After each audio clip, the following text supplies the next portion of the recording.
Hello everyone.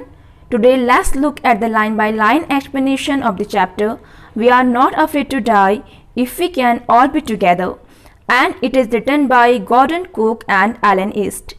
It is a story of a 37-year-old businessman who made a world voice with his family. During their journey, they had to face many difficulties. This chapter signifies the meaning of its title. It is a fact that if people can gather together, they can face any kind of danger. It is really interesting to read how the family of the narrator duplicates the round the world voice successfully. Now let's move on to the chapter.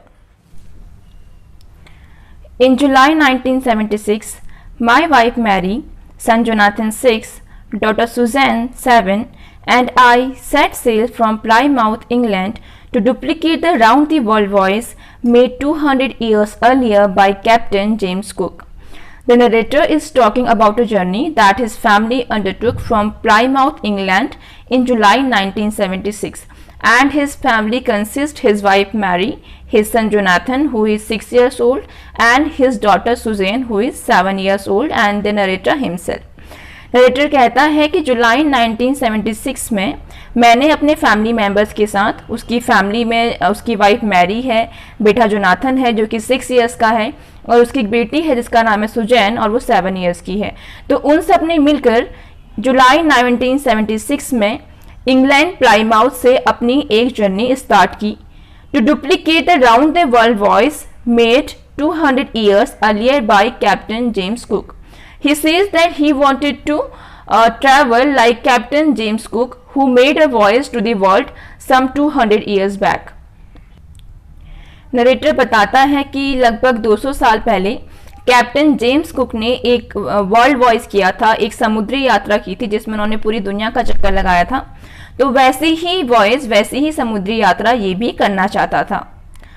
For the longest time Mary and I, a 37-year-old businessman, had dreamt of sailing in the wake of the famous explorer, and for the past 16 years we had spent all our leisure time owning our seafaring skills in British waters. So the narrator is a 37-year-old businessman, and both he and his wife had a dream. They wanted to sail around the world just like a famous explorer, Captain James Cook. And so for the last 16 years, they had been trying to get perfection in their seafaring skills, and they had spent all their free time in British waters, that mean in British rivers and streams, in practicing.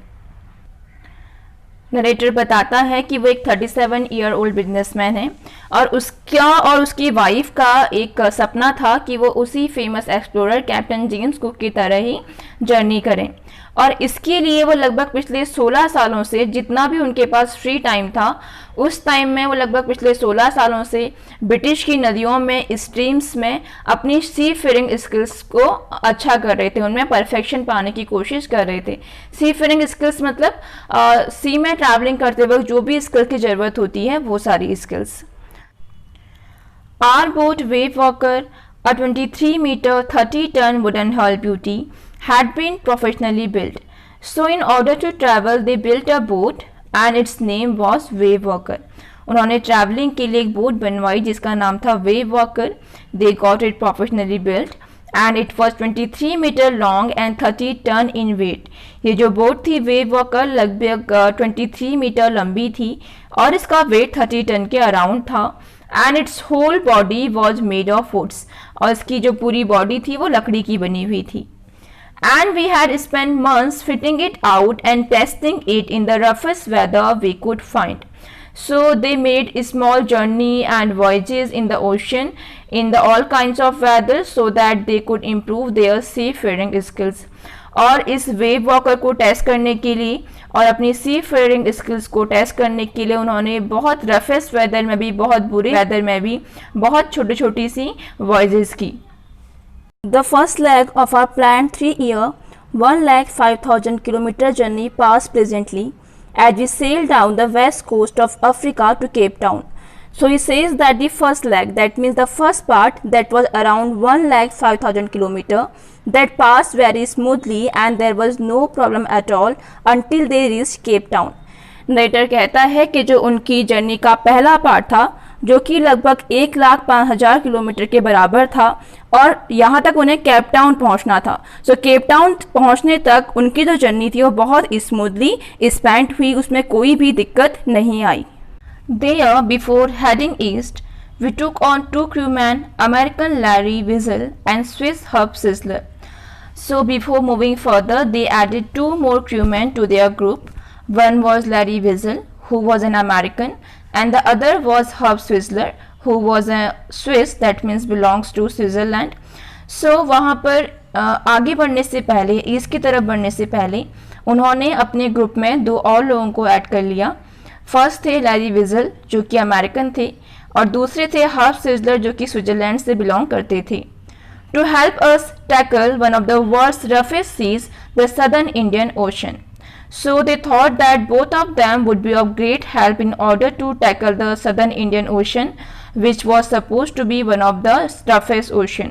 तो उनको लगा कि जो southern Indian ocean है, जो कि world की roughest seize में से एक माना जाता है, उसको क्रॉस करने में ये दोनों उनकी हेल्प कर सकते हैं, और इसीलिए इन्होंने इन 2 क्रूमैन को अपने उस ग्रुप में ऐड कर लिया। On our second day out of Cape Town, we began to encounter strong gales. So until they reached Cape Town, the journey was very smooth. But from the second day onwards, they started to face strong wind storms.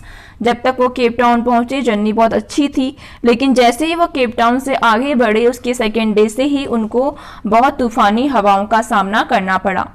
For the next few weeks, they blew continuously. So there were wind storms that was blowing continuously, and it was really disturbing.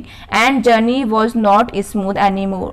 So अगले कुछ हफ्तों तक वो तूफ़ानी हवाएं ऐसे ही continuously बहती रही, और वो बहुत ज़्यादा डेंजरस थी।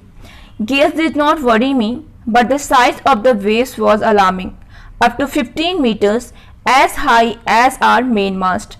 So he says that the wind storms were not that much problematic, but the size of the waves were really dangerous, and they were 15-meter high and almost high to their main mast. So narrator कहता है कि जो तूफ़ानी हवाएं थी, जो Gales थी, उनसे मुझे कोई परेशानी नहीं थी, उनसे मैं परेशान नहीं था, लेकिन जो वेव्स थी, जो लहरें थी, उनका साइज़ बहुत डराने वाला था, और वो लगभग 15 मीटर्स ऊंची थी, और वो उनके मेन मास्ट के बराबर थी। What is mast? Mast is a tall pole on a ship that supports its sails. So mast जो है एक शिप में एक लंबा सा पोल होता है जो कि इसकी सेलिंग को सपोर्ट करता है। तो वो जो लहरें थी वो लगभग उनके मेन मास्ट के बराबर ऊंची थी और बहुत डराने वाली थी। December 25 found us 3,500 kilometers east of Cape Town. So on December 25th they had reached 3,500 kilometers towards the east of Cape Town. December 25 तक वो केप टाउन से ईस्ट डायरेक्शन में लगभग 3,500 किलोमीटर आगे जा चुके थे। Despite atrocious weather, we had a wonderful holiday complete with a Christmas tree. So though the weather was bad, he says that they had a wonderful time because it was Christmas and they built a Christmas tree at the ship. So narrator कहता है कि although जो weather था बहुत बुरा था, लेकिन वो क्रिसमस का टाइम था, सो उन्होंने एक क्रिसमस ट्री वहाँ पर बनाया अपने शिप में ही और एक वंडरफुल हॉलीडे सेलिब्रेट किया। New Year's Day saw no improvement in the weather, but we reasoned that it had to change soon, and it did change for the worse. So days passed by, and even on the New Year's Day, that means on 1st January, the weather was still bad, but they had hoped that the weather would change soon, and there was a change in the weather and it began to worsen.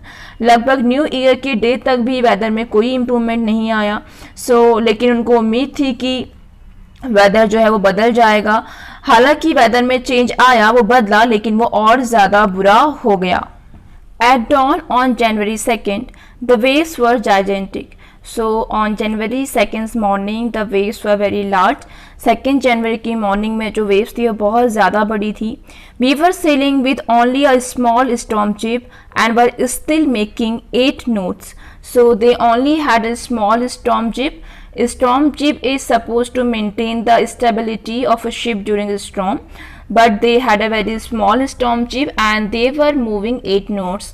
Knot is a unit of speed equal to 1 nautical mile per hour, used especially in ships, aircrafts and winds. So उनके पास जब वो selling कर रहे थे तो एक छोटी सी storm jeep थी. स्टॉर्म जीप जो है वो स्टॉर्म के टाइम पे, तूफान के टाइम पे शिप की स्टेबिलिटी को मेंटेन करने में हेल्प करती है. सो उनके पास एक छोटी सी स्टॉर्म जीप थी और वो अभी लगभग सिर्फ 8 नोट्स की ही डिस्टेंस को कवर कर पाए थे. नोट जो है वो एक यूनिट ऑफ स्पीड है जिससे हम ये मेज़र करते हैं कि कितनी स्पीड से कितनी डिस्टेंस कवर की गई है. सो उन्होंने अभी सिर्फ 8 नॉट्स ही क्रॉस किए थे. As the ship rose to the top of each wave we could see endless enormous sea rolling towards us. Now as the ship was moving across each wave and from the top of each wave they could only see enormous endless waves moving or advancing towards them. So जो अब ship था वो हर एक लहर के ऊपर चला जा रहा था और जैसे ही वो किसी लहर के टॉप पर पहुंचता वहां से उन्हें दिखाई देता कि उनके सामने एक बहुत एंडलेस और बहुत बड़ा सा समुद्र जो है, लहरें जो हैं उनकी तरफ बढ़ती जा रही हैं. And the screaming of the wind and spray was painful to the ears.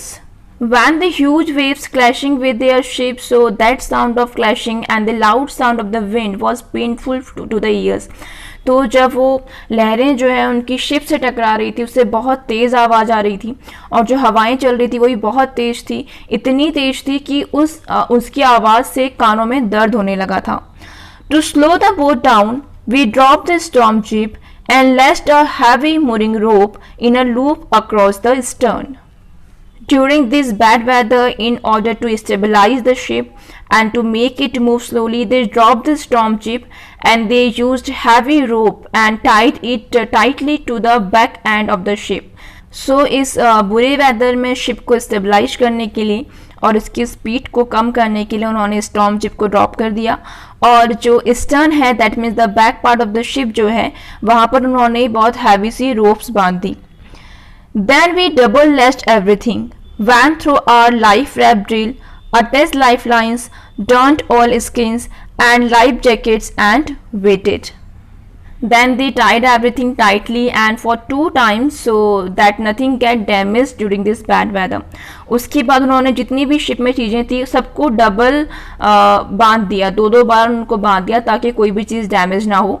And then they began to practise their life rap drill. उसके बाद उन्होंने अपनी लाइफ रैप ड्रिल को प्रैक्टिस करने की कोशिश की. So whenever there is danger they have to take some security measures, so they began to undergo all that.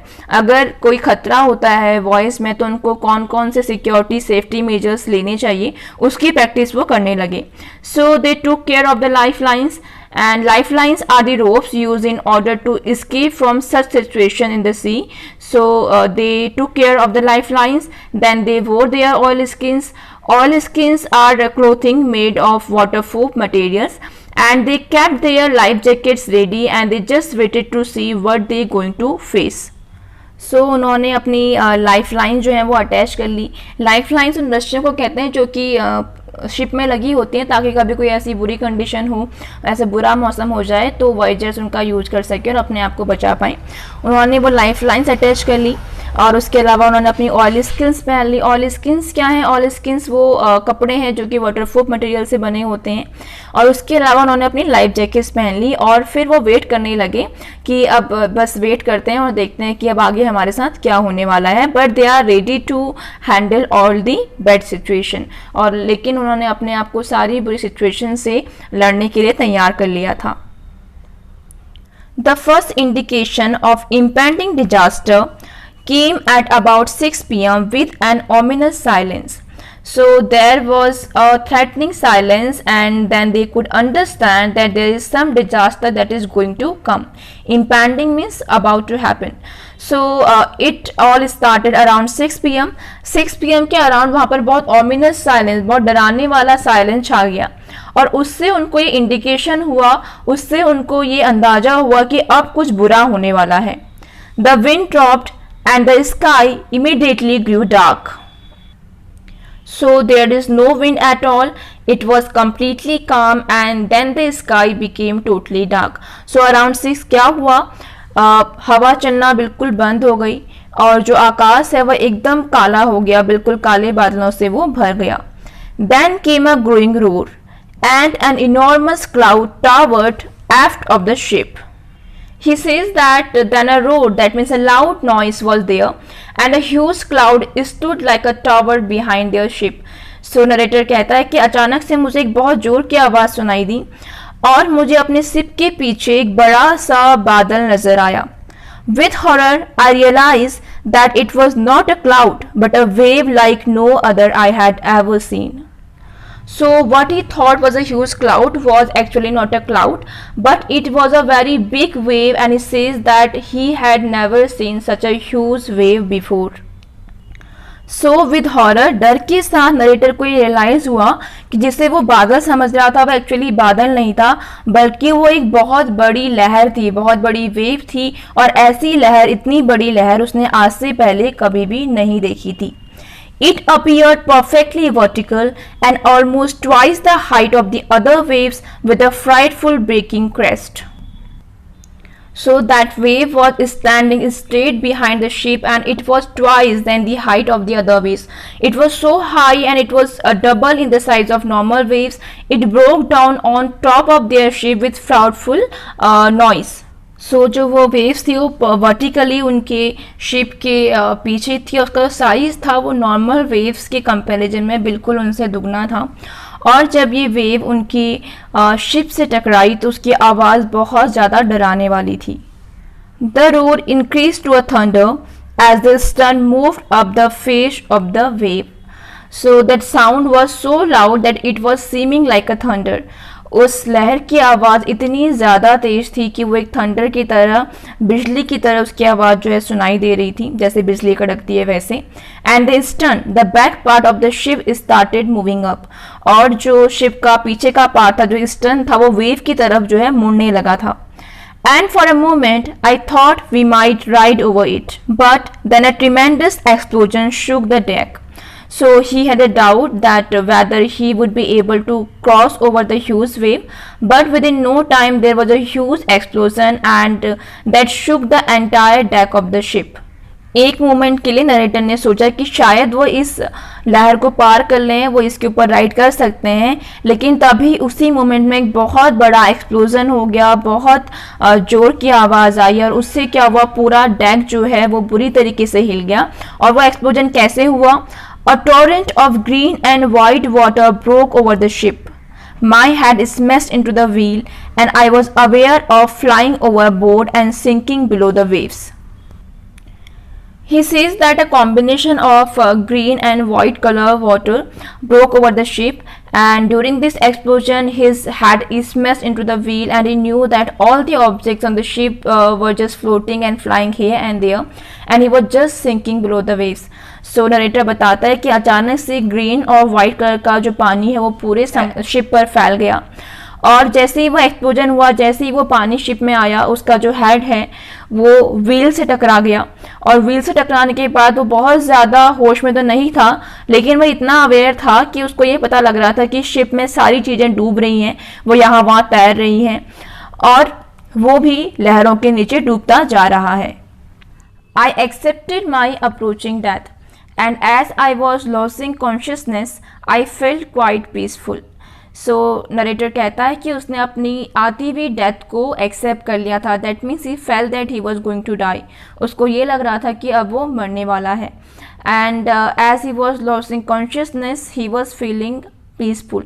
और क्योंकि अपनी वो कॉन्शियसनेस को धीरे धीरे खोता जा रहा था, वो बेहोश होता जा रहा था, तो उस वक्त उसको हल्की सी शांति अपने आप में महसूस हो रही थी.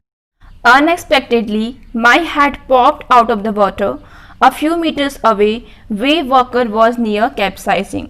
So what happened? Suddenly he was able to lift his head out of the water, and when he lifted his head, he saw that the wave walker was almost going to capsize. That meant it was going to turn over.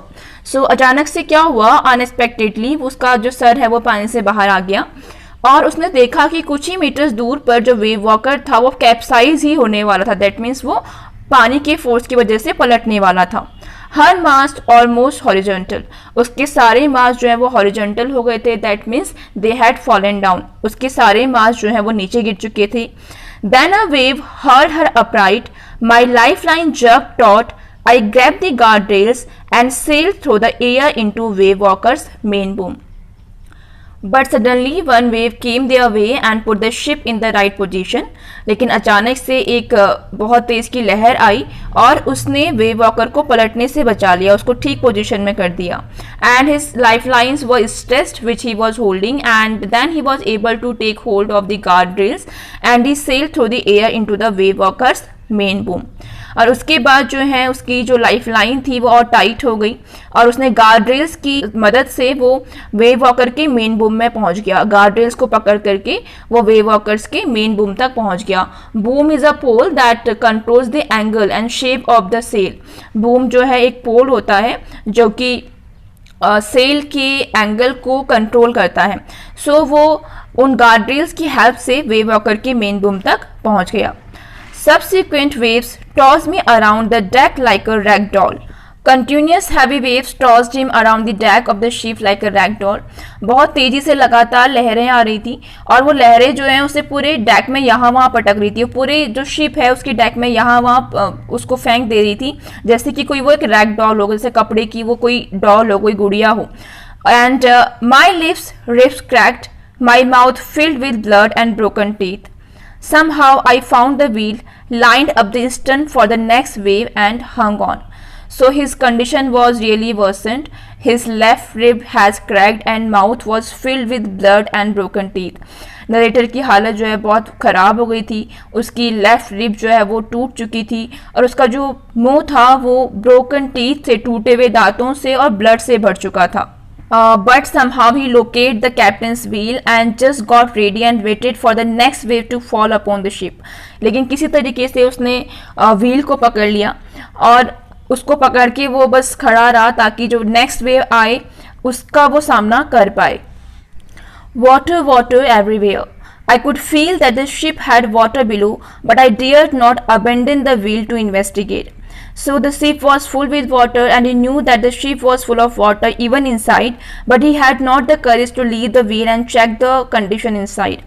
पूरा जो ship था वो पानी से भर गया था और वो जानता था कि शिप के अंदर भी पूरी तरीके से पानी भर गया है, लेकिन उसके अंदर इतनी हिम्मत नहीं हो रही थी कि वो व्हील को छोड़ करके नीचे जाके देख पाए, बिकॉज वो जो व्हील था उससे वो उस शिप को थोड़ा बहुत मैनेज कर पा रहा था और खुद भी वहाँ पर बड़ी मुश्किल से खड़ा हो पा रहा था. तो उसके अंदर इतनी हिम्मत नहीं थी कि वो जाकर नीचे देखे कि शिप में कितना पानी भर गया है.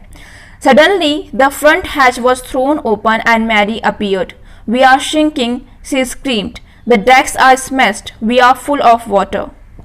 So suddenly the front door opened and Mary, his wife, came out. अचानक से जो फ्रंट हैच था वो खुला और उसकी वाइफ जो है वहाँ बाहर आई. And she just gave a loud cry saying that they are sinking, the decks are damaged and there is water everywhere. और जो उसकी वाइफ मैरी थी वो चिल्ला करके ये बोल रही थी कि हम डूब रहे हैं, डेक्स जो है पूरी तरह से बर्बाद हो चुका है और हर जगह पानी भर चुका है. Take the wheel, I shouted as I scrambled for the hatch. When she shouted that they are sinking, the narrator wanted to help, so he screamed loudly and said to take hold of the wheel so that he could go and investigate and find out what could be done to save the ship from sinking.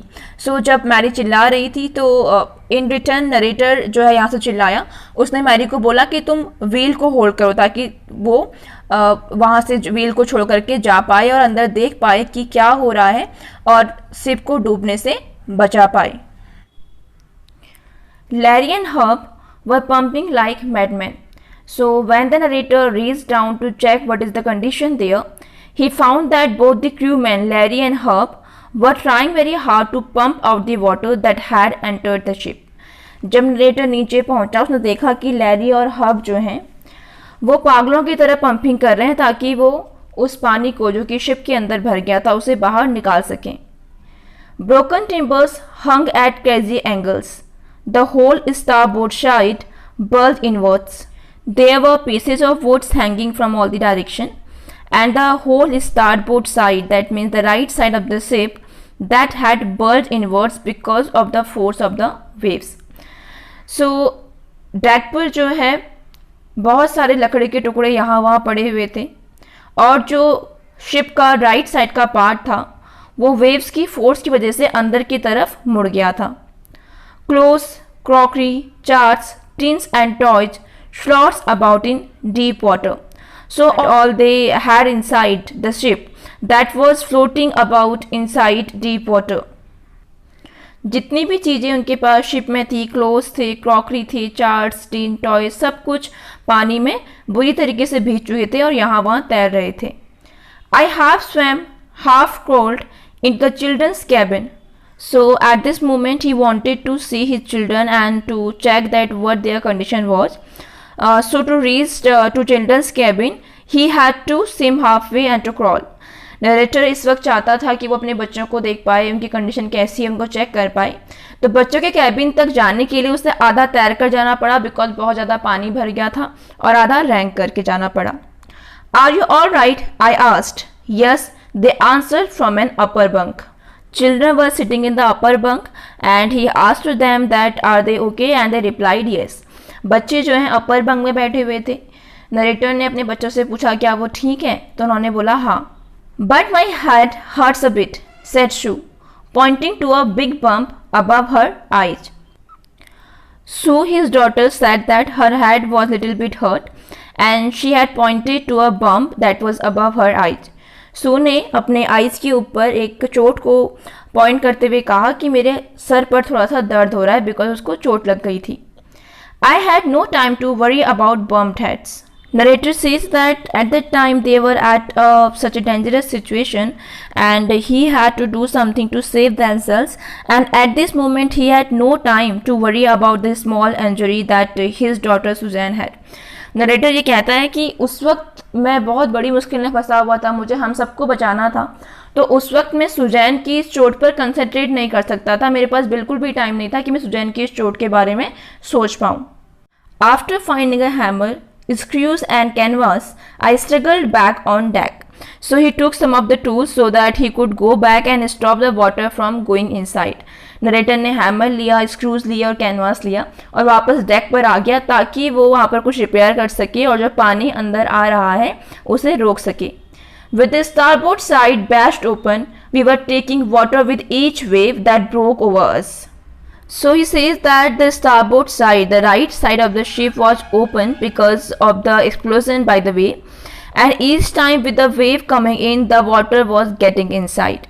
So narrator बताता है कि जो starboard side था वो उस wave की वजह से खुल चुका था, और हर बार जब कोई wave उनके शिप के ऊपर आती तो उतना ही ज़्यादा पानी हर बार एक वेव के साथ उनके शिप में भर जाता। If I couldn't make some repairs, we would surely sink. So he says that there was no much time and he had to do something to repair the deck and stop the water from coming inside, otherwise they would surely sink. So narrator सोचता है कि मुझे उस वक्त कुछ न कुछ repair करना था, अदरवाइज हमारा शिप जो है बुरी तरीके से पानी से भर जाता और हम डूब जाते।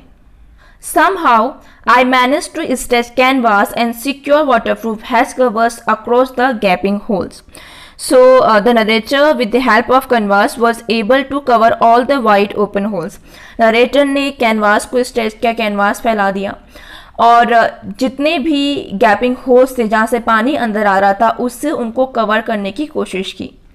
Some water continued to stream below, but most of it was now being deflected over the side. Though he covered the hole, some amount of water was still coming inside, but most of the water was directed towards other side. क्योंकि narrator ने holes को cover कर दिया था तो although थोड़ा बहुत पानी अभी भी अंदर आ रहा था, लेकिन ज़्यादातर पानी जो है उन्होंने बाहर की तरफ टर्न कर दिया था ताकि वो पानी जो है शिप से बाहर निकल जाए।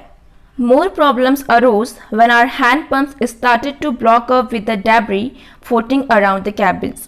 So he says that more problems started arising because the hand pumps which were on the ship got blocked and he was not able to use hand pumps. They were filled with debris floating around. Debris means the broken pieces of woods and the other material that was floating around there. So narrator कहता है कि मेरी problems तब ज़्यादा बढ़ गई जब हमारे हैंड पम्प्स जो हैं ब्लॉक हो गए। और वो ब्लॉक क्यों हो गए? बिकॉज ऑफ डेब्री से, दैट मीन्स वो मलबे से, जो भी वहाँ पे चीज़ें थी, लकड़ियों के छोटे छोटे टुकड़े थे या जो भी मटेरियल का मलबा बचा था वहाँ पर, उसकी वजह से हैंडपम्प्स ब्लॉक हो गए थे और उसकी वजह से वो पानी बाहर नहीं फेंक पा रहे थे। तो तब उनकी जो प्रॉब्लम है वो ज़्यादा बढ़ने लगी, बिकॉज हैंडपम्प के ब्लॉक हो जाने की वजह से पानी शिप में ही रहा और वो शिप जो है पानी से भर गया। And the electric pump short circuited and their electric pump was also not working because of short circuit, और शॉर्ट सर्किट की वजह से उनका इलेक्ट्रिक पंप भी खराब हो गया था, वो भी काम नहीं कर रहा था। द वाटर लेवल रोज थ्रेटनिंगली, पानी का जो लेवल जिस तरीके से बढ़ रहा था वो बहुत डराने वाला था। Back on deck I found that our 2 spare hand pumps had been ranched overboard. So he went looking out for the spare hand pumps so that he could pump out more water. But actually those spare hand pumps was pulled out of the position and he could not use them.